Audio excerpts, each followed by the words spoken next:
Assalamualaikum warahmatullahi wabarakatuh. Alhamdulillah rabbil alamin. Hamdal hamidin, hamdal mustaghfirin, hamdan yuafi ni'amahu yukafi'u mazida. Asyhadu an la ilaha illallah, asyhadu anna Muhammadan abduhu wa rasuluh. Allahumma salli wa sallim wa barik ala nabiyyina Muhammad wa ala alihi wa ashabihi wa li baitihi wa dzurriyyatihi jama'in wa ba'd. Baik, langsung tanya jawab aja. Ya, ini kalau saya nggak bisa jawab nanti Ustaz Alnof yang jawab. Jangan jawab-jawab Ustaz.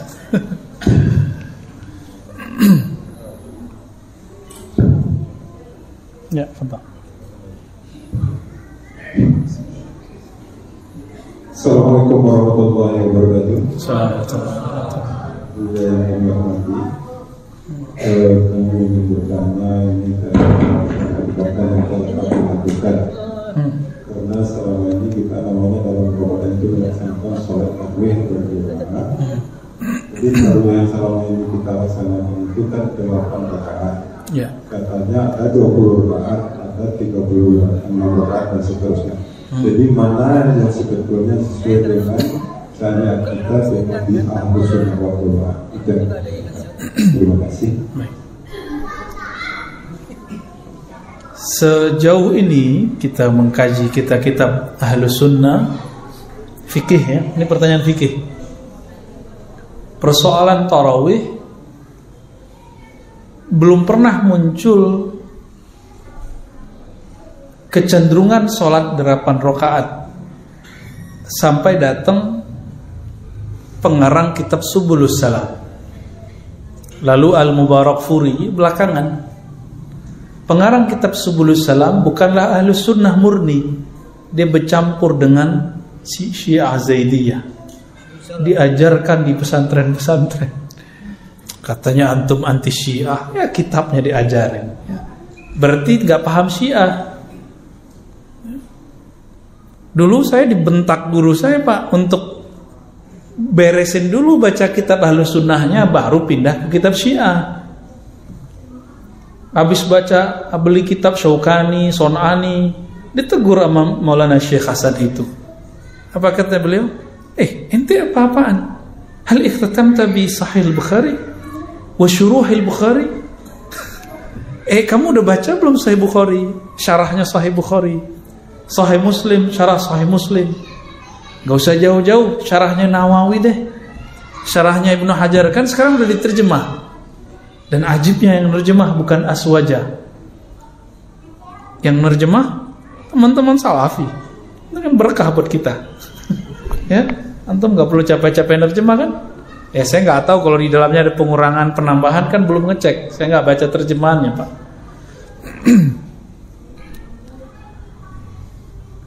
Nggak ketemu.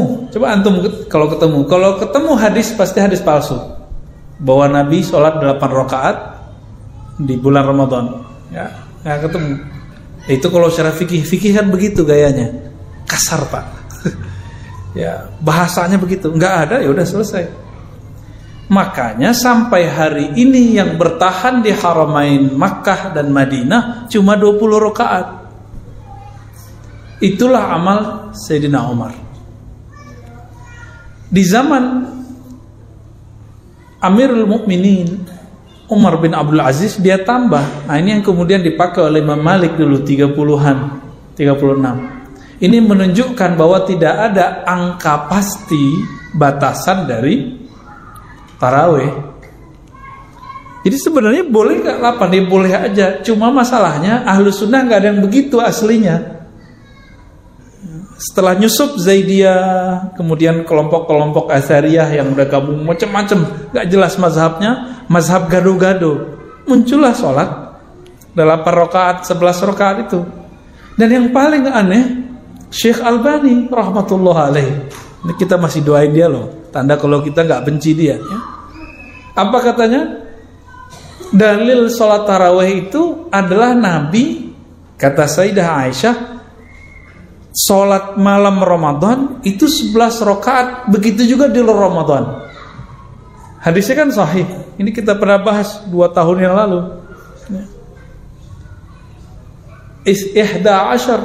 rakaat, 11 rakaat. Yang nama Nabi tidak tambah di Ramadan, tidak tambah di luar Ramadan. Itu sholat apa ayo? Ada nggak sholat tarawih di luar Ramadan? Jadi dalilnya dia itu bukanlah dalil dia. Dalil dia bukan untuk memperkuat dia, justru untuk meruntuhkan apa yang dia sedang bangun. Dan yang paling lucu, Syekh Albani mengatakan bid'ah sholat tarawih lebih dari 11. Bid'ahnya itu parah, ya. Bagi dia itu bid'ah yang besar.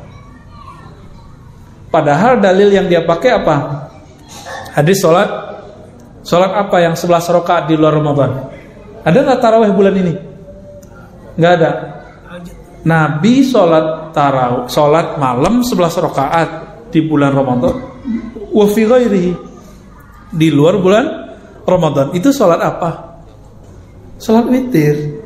Saya jawabnya pakai hadis-hadis aja ya. Nah, kalau pakai fikih nanti jadi keras lagi. Nah, ini hitam putihnya di sini. Aisyah melihat itu di mana beliau sholat? Di rumah apa di masjid? Yang 11 itu? Di rumah. Berarti bukan sholat tarawih yang dimaksud itu. Jadi udah dhaif. Dalilnya sahih, pendalilannya yang tidak sahih. Dan banyak terjadi. Ya. Jadi siapa imamnya? Imam Son'ani. Ya. Terus muncul Syekh Mubarak Puri dari India. Ini kelompok Asy'ariyah namanya. Kelompok Asy'ariyah itu Salafi tidak, Hanafi tidak. Jadi gaduh-gaduh. Tapi bersanad. Kelompok Asy'ariyah ini namanya Syekh Al-Mubarak Puri, pensyarah Sunan Tirmizi. Dia kemudian taklid kepada Son'ani. Albani ambil ide itu dan dia kemudian cari dalil yang menurut dia sahih, dalilnya sahih, pemahaman dia terhadap dalil tidak sahih. Wajar karena Syekh Albani tidak talaki usul fikih kepada ulama usul fikih.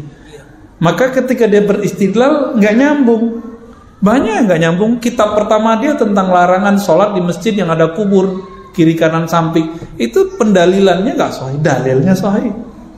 Jadi pemahaman terhadap dalil beda dengan dalil. Ada Bang Bambang tuh ya, Bembeng. Woi. Dia pakai cadar dia, nggak tahu kita. Bisa paham? Antum baca Quran, saya baca Quran. Quran sahih nggak? Di atasnya sahih. Tapi pemahaman kita bisa beda nggak? Bisa beda. Ketika berbeda, itu yang salah kita apa Qur'annya? Kita yang salah. Jadi mereka ngotot tuh di mana-mana. Ini dalilnya. Ya kita ketawa aja. Dan dulu guru kami Syekhuna Ali Mustafa Yaqub mengkritisi Majelis Tarjih Muhammadiyah. Waktu itu saya minta izin mau gabung ke Muhammadiyah, nggak jadi. Ya. Tapi tetap sempat ikut aktivitas tarjih. Ya, karena ridho Allah kan salah satunya di ridho guru. Karena beliau sepertinya tidak ridho. Beliau nggak bilang nggak ridho, cuma bilang kalau kamu masuk kelompok apa aja, aliran apa aja, siapa aja, jangan cari panggung, jangan cari jabatan. Waduh, kayaknya kalam beliau ini nggak ridho. Ya sudah, saya stop. Nggak masuk apa aja, nggak masuk NU, nggak masuk Muhammadiyah Pak sekarang. Kita masuk Ahlus Sunnah aja. Ternyata lebih enak begini, ya. Sehingga kita paham, oh saudara kita di Muhammadiyah, saudara kita di NU, jadi gak ada persoalan. Kira-kira gimana Pak? Masih mau buat 11 atau 20? Beneran nih? Ini secara fikih, saya belum ngomong secara kolbu loh ya. Secara kolbu nanti banyak rukhsahnya. Secara fikih ini mainannya begitu. Gak ada. Antum mau kemana aja ulama itu ya 20 itu dikit. 20 itu dikit, apalagi kalau di sini paling cuma pakai alhaakumut takatsur. Enak itu, bisa ngebut-ngebut kita. Ngebutnya kan sesuai dengan ahli makharijul huruf. Jadi ngebutnya itu enak. Ngebutnya orang punya SIM sopir Medan. Ini ada sopir Medan nih. Sopir ke sorga katanya ya. Enaknya, enak. Ada orang pelan tapi bikin kesel kan? Sama, begitu juga mimpin sholat tuh mirip-mirip begitu. Cuma bedanya nih sopir ke Allah gitu, bedanya gitu. Ya, sa'ikilallah. Secara fikih gimana? Masih mau 11? Ya? Ini secara fikih loh Pak ya. Katanya mazhab Syafi'i. Bohong kalian. Saya nggak percaya. Syafi'i ngomong doang berbuih. Kita Syafi'i letat. Syafi'i apaan?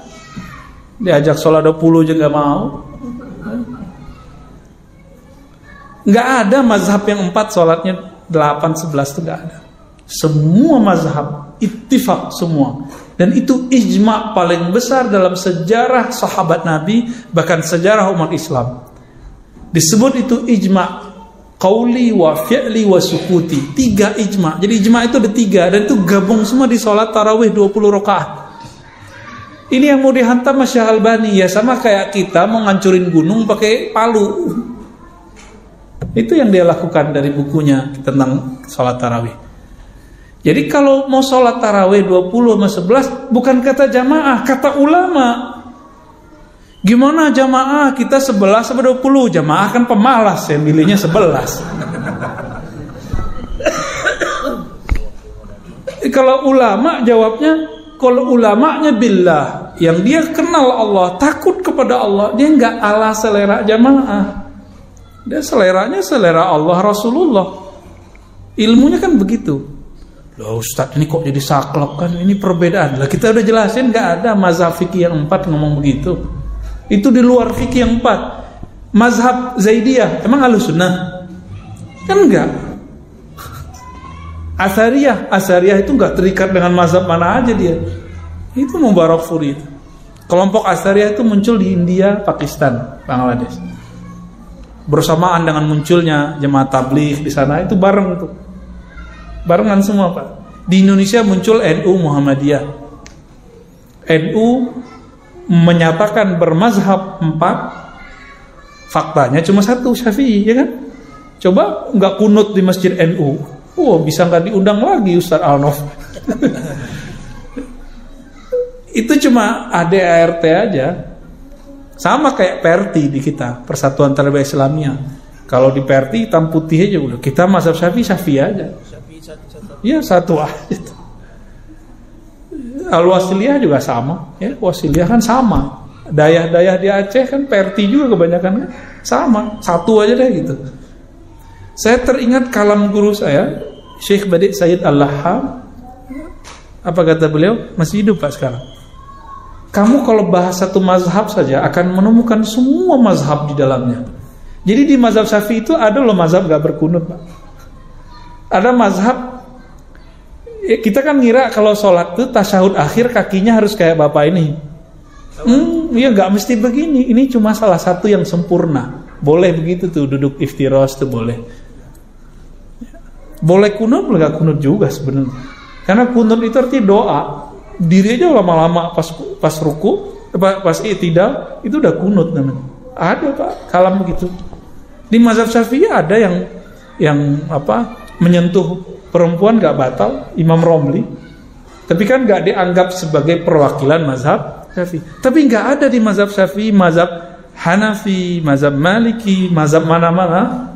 Bahkan mazhab Hanbali itu gak nyebutkan sholat 11 rakaat tarawih, gak ada. Itu secara fikih. Mau secara qalbu Pak. Jadi ada seorang imam ditanya sama muridnya, lebih afdol sholat apa baca Quran atau zikir Tuan Syekh? Jawaban beliau apa? Yang afdol itu amal apa saja yang kolbumu, hatimu terkoneksi dengan Allah. Maka itu yang afdal. Ini secara hakikat loh Pak ya. Nah ini mulai senyum kita. Ya, sholat 20 rakaat, kolbu nggak nyambung. Sholat 11 rakaat, saya nggak yakin juga antum nyambung. Mending 20 rakaat lah. Ya. Tapi seandainya dengan 11 rakaat ada semangat yang muncul, secara ilmu hakikat itu boleh. Tapi secara fikih nggak ada yang mengcover. Tapi boleh nggak saya sholat 11? Boleh aja. Yang aneh kan dulu 4-3 itu kan aneh. Itu gaya sholat baru itu. Gaya sholat baru, Pak. Nabi mengatakan sholatul lail masna masna, sholat malam ya 2-2. Nabi kalau witir itu lebih banyak 2+1. Kita kan pengen ngebut yang cepat aja Ustaz. Ustadznya mau menyenangkan hati jamaah, bukan mau membuat Allah ridho. Akhirnya begitu-gitu aja tiap hari. Dan mohon maaf para pengurus di mana saja, terutama yang ada di sini, ya. Kalau mau memutuskan sesuatu, musyawarahnya bukan sama jamaah. Nanya hukumnya sama siapa? Sama ulama. Nanti ke jamaah namanya sosialisasi. Jamaah mengikut ulama, jangan ulama ikut ustadz. Gimana jamaah kita 11/20? Kata orang Betawi, pret. Nggak ada begitu. Ya, kalau antum tetap berpegang teguh dengan model begitu, ya tanggung jawab aja nanti di hadapan Allah. Jadi berdalil dengan selera, ya kan? Karena jangan sampai kita masuk ke ayat itu, afara'aita man ittakhadha ilahahu hawa. Ya. Apakah engkau lihat orang yang menjadikan ilahnya, Tuhannya adalah hawanya? Jangan sampai. Sholat pakai nafsu.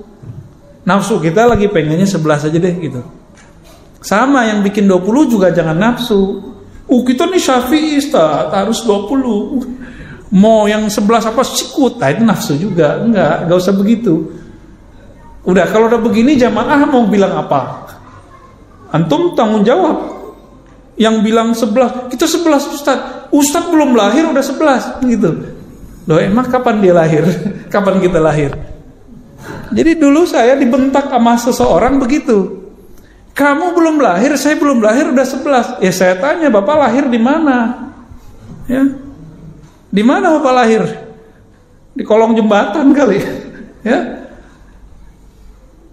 Jadi yang dia lihat itu dijadikan dalil. Mana ada begitu dalam berdalil? Dalam hukum Islam dalil itu Quran, Sunnah, Ijma', Qiyas, Uruf, Maslahah, Qaulus Sahabi, ya, istihsan, itu yang dalil. Gak ada dalil itu kamu belum lahir udah begitu, nggak ada. Ya, itu dalil dengkul namanya, ya. Ngotot-ngototan. Gitu Pak. Gimana? Mantap nggak nih 20? Antum bayangin kan lutut, justru tubuh ini girang Pak, di bawah sujud itu dia girang, nafsu aja yang nggak girang. Nafsu, makanya kalau mau sholatnya bener, jangan makan nasi banyak-banyak waktu berbuka. Dikit Pak, makan dikit, nanti makan banyaknya setelah pulang. Mau nggak? Mau bener? Ya, baru kuat tuh. Kami dulu latihan Pak, 40 hari makan cuma kurma aja, kadang-kadang pisang. Dan itu badan terasa, Masya Allah, nikmat sekali. Dan saya merasa 20 itu dikit. Dikit loh Pak ya. Mulai malam ini coba latihan sholat witir 11 rakaat tiap malam, sebelum tidur atau sebelum subuh. Latihan aja. Kalau antum tiap malam sholat witir, kan sepertiga malam terakhir itu mulai jam 1:30 lebih kurang. Tiap malam kita sholat witir pasti dapat Lailatul Qadar nanti. Pasti dapat. Karena dia bukan hamba Lailatul Qadar, tapi hamba Allah Al-Qadir. Dia sholat aja, mau nggak Lailatul Qadar dia sholat, mau Lailatul Qadar dia sholat. Gitu Pak ya. Wah kayaknya rame ntar jamaahnya. Bisa dibully nih ntar nih. Ayo, apa lagi? Tak boleh tanya saya kan? Iya, silakan. Ada kalam Ar-Ridwa'u Sayyidul Ahkam. Ar-Ridwa'u Sayyidul Ahkam. Apakah ini hadis Nabi ataukah sahabat, tabi'in ataukah para ulama? Ya, ada kalam ridho adalah Sayyidul Ahkam, adalah penghulunya hukum. Itu hikam kali ya. Itu bukan hadis, itu kalam ulama. Ya, beres. Nggak ketemu Pak di Sahih Bukhari, Muslim itu nggak ketemu. Ya, silakan. Assalamualaikum warahmatullahi wabarakatuh.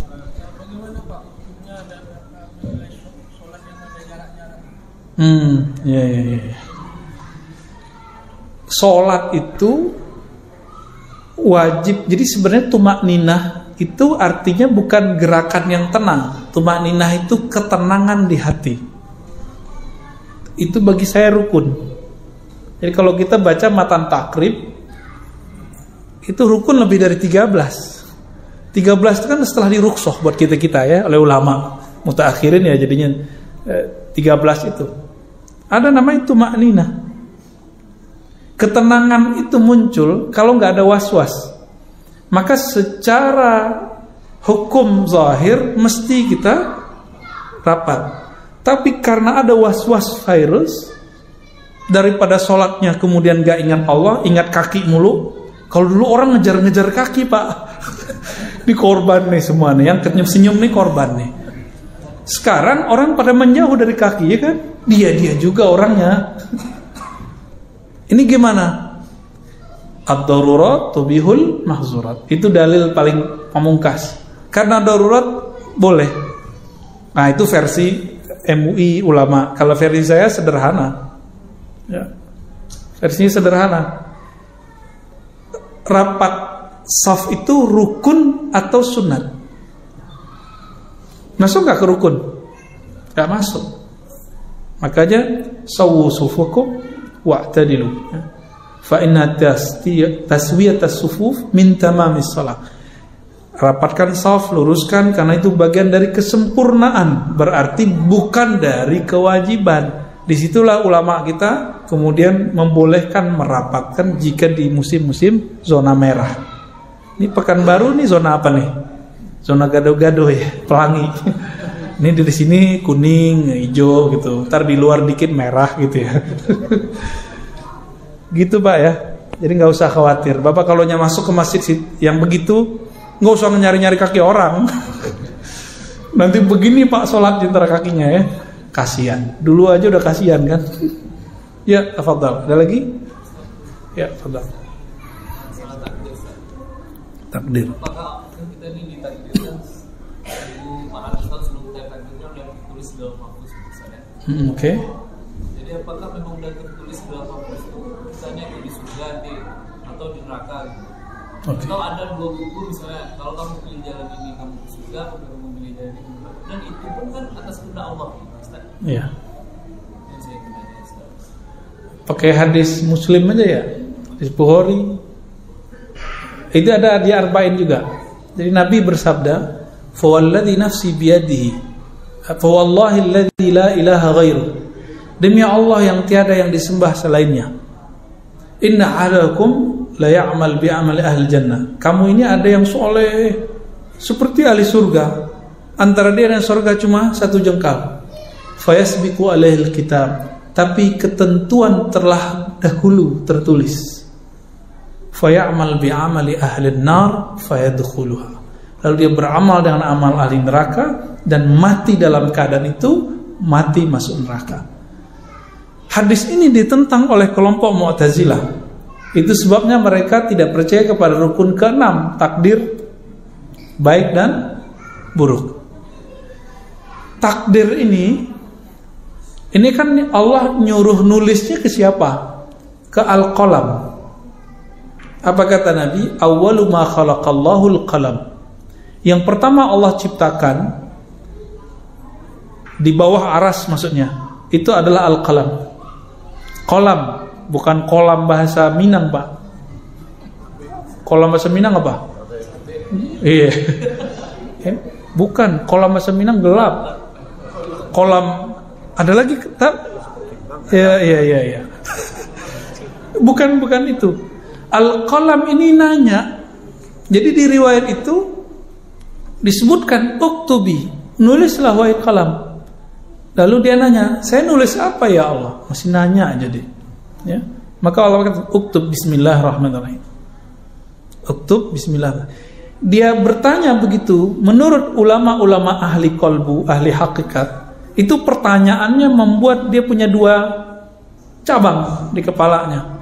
Satu cabang baik, satu cabang buruk. Walau alam itu penjelasan ilmu hakikatnya. Tapi saya nggak ketemu riwayatnya. Maka ketika takdir ditulis, itu sudah ada dua pasang. Satu baik, satu buruk. Lalu manusia diberikan satu chip di dalam dirinya bernama kasab. Dalilnya apa? Laha ma kasabat wa alaiha maktasabat. Itu dalilnya. Itu sebabnya Imamuna Abul Hasan Al-Asy'ari menyebut inilah kesadaran hakiki manusia, memilih. Tapi memilih dalam bahasa Imam Maturidi disebut ikhtiar. Oleh Imam Asy'ari disebut kasab. Barangnya sama, istilahnya yang beda. Kasab. Kasab itu usaha. Saya minum air di depan ini, ternyata khamar. Saya nggak tahu, berarti saya nggak ada kasab. Makanya orang jahil, orang yang nggak ngerti itu nggak kena hukum karena dia nggak punya kasab. Sekarang saya tahu nih di depan ada khamar, saya minum baru kena. Laha ma kasabat wa alaiha, ini alaihanya nih. Maka dia harus tanggung jawab terhadap apa yang dia usahakan. Gitu.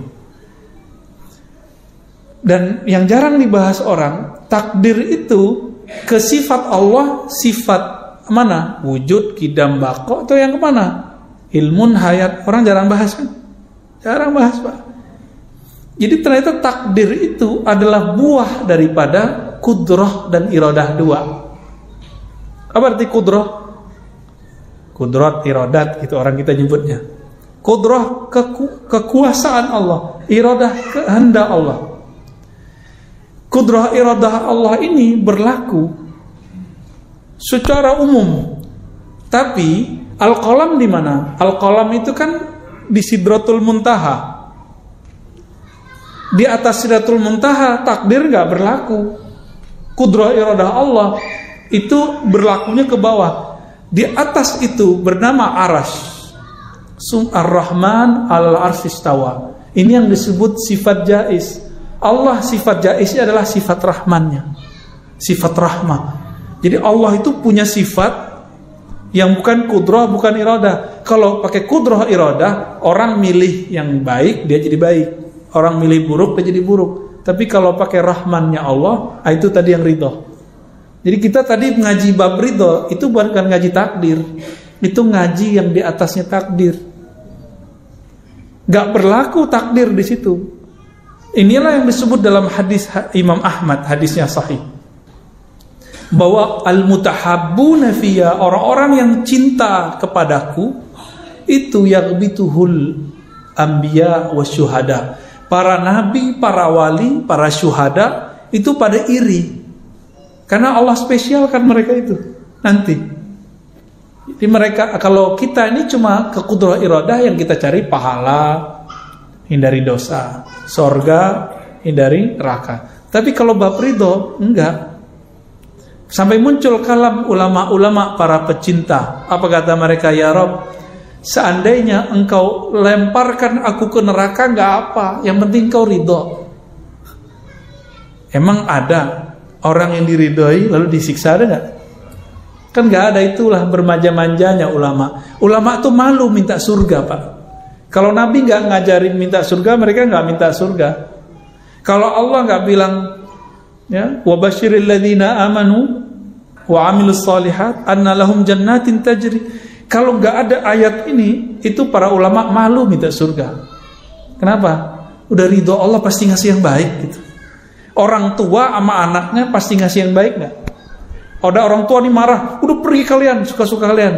Kalau nanti nggak balik-balik, anaknya dicari tuh. Benar gak? Allah itu kalau sudah sayang sama kita mau terjebak dalam kegelapan, maksiat apapun, kekufuran apapun, pasti diselamatkan.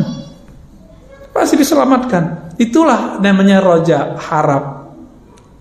Apalagi zaman-zaman begini nih, kajian harap itu harus dimunculkan. Orang udah banyak putus asa karena corona ini.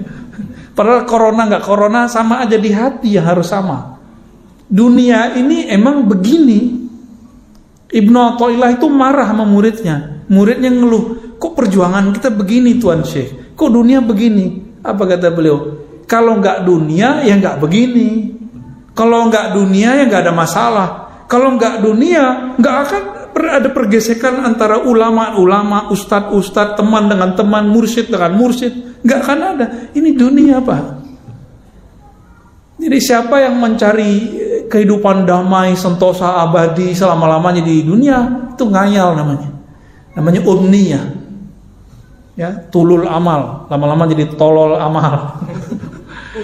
Auzubillah min dzalik. Gitu ya.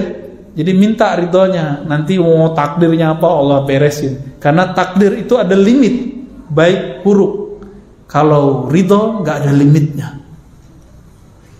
Ada orang yang bunuh 99 tambah 100 yang terakhir ulama yang dibunuh, Allah selamatin, itu pakai ridho. Pakai ridho, Pak. Ini yang disebut hak jaiznya Allah. Belajar sifat 20, orang fokus di sifat yang 20. Lupa dengan sifat 21. Jaiz. Oh, jaiz itu nanti bisa hujan bisa enggak. Itu malah kudroh iradah, itu salah. Contohnya itu keliru. Tapi di kitab-kitab ketulisnya begitu. Ya wajar. Karena kemampuan ulama ini kan juga beda masing-masing mereka. Ya, ini yang jaiz. Jadi jaiz itu adalah rahmaniyatuhul lati la haddalaha. Kasih sayang Allah yang tiada batas. Nah, ini yang mau kita harap, yang ini, Pak. Tapi kalau bermakrifat kepada Allah, ya mulainya dari sifat 20. Biar rasa takut muncul, biar harap muncul, belajarlah sifat jaiz. Ya.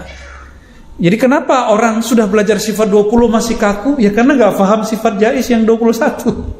Coba aja tuh lihat. Datang ke beberapa pesantren, itu ada kiai ngajar sifat 20-nya kaku. Ganas-ganas gitu. Pernah ketemu ya? Atau nggak pernah belajar jadi nggak ketemu? Kayaknya yang kedua sih ya. Ya lanjut. Apa lagi? Khalas? Oh taib. Terakhir deh. Nggak, udah. Ya kita mau ke majelis Sahih Bukhari ya, majelis Sunnah Mustafa. Taib. Jadi Bapak Saudara makan Allah, kita hidup di sini di dunia ya begini ya. Semoga ridho itu muncul dalam kolbu dan Allah ridho kepada kita ya. Masjid ini dipandang oleh Allah sebagai salah satu masjid yang menjadi benteng akidah Ahlus Sunnah wal Jamaah. Amin ya rabbal alamin. Subhanakallah.